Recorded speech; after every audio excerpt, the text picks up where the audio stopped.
Hello and welcome back everyone. Now we are going to learn about the multiplexer. Well, I am very excited about the multiplexers. You know why? Because this is something that works like this. Let's make its integrated circuit form first, then we will discuss about the details that why I am so excited about this.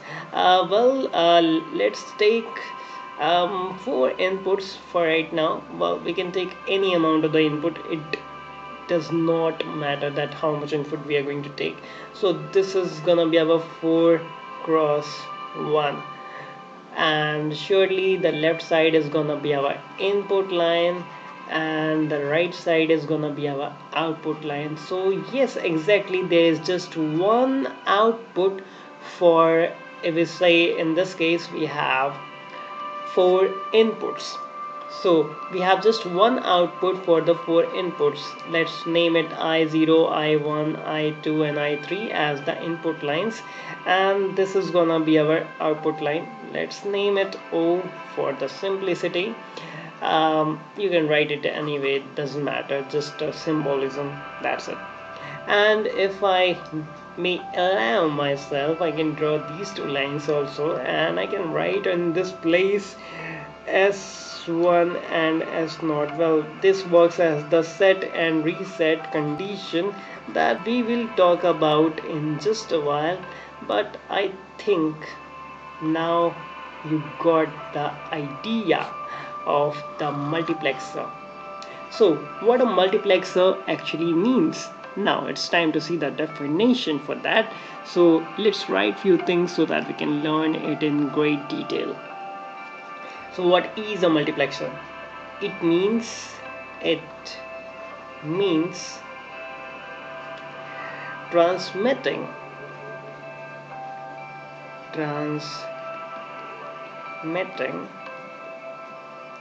a large number of information units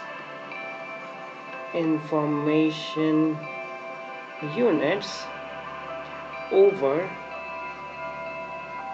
a small number of channels, or you may also call it as lines for the simplicity. Well, that's all for the definition part. For the simplicity and the simplest version of the multiplexer, let me explain that in my way. What I just explained is a book way, and now I'm going to explain it in my way. Imagine that in your area there is a police station. Well, in few of the states they are also called as cops.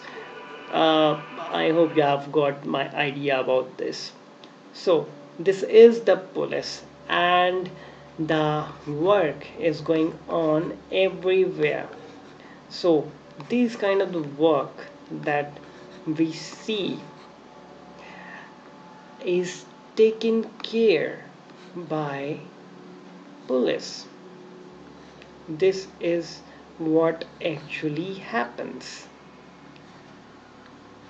So they all report to the police in any of the case, and that's the power of the central system.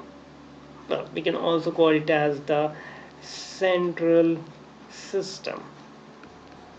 Well, we are proceeding slowly towards the CPU world, and that's exactly the point. So police or cop are getting the information from everywhere, and now they are gonna decide that what kind of the action they need to take. Well, that is the output that they are going to take, and this all the information lines are just the inputs. So all the I's that I am writing is nothing, just the information given by the sources 1, 2, 3, 4, 5 and 6 in our case. So this is the idea of multiplexer. So this is the multiplexer indeed. So this is the idea of the multiplexer that we are gonna learn. Okay, so now that we have gone through this thing, well, this is multiplexer as usual. Obviously, we sometimes write it here. I'm not writing as I have already mentioned it here in the big bold words of mine. Okay, not that bold. All right, so this is the idea of the multiplexer. Now we're going to see that how the multiplexer is going to work on the basis of the S1 and S0, and going to discuss its mathematical aspect in the next one. Till that time, keep pondering, keep learning, and see you in the next one.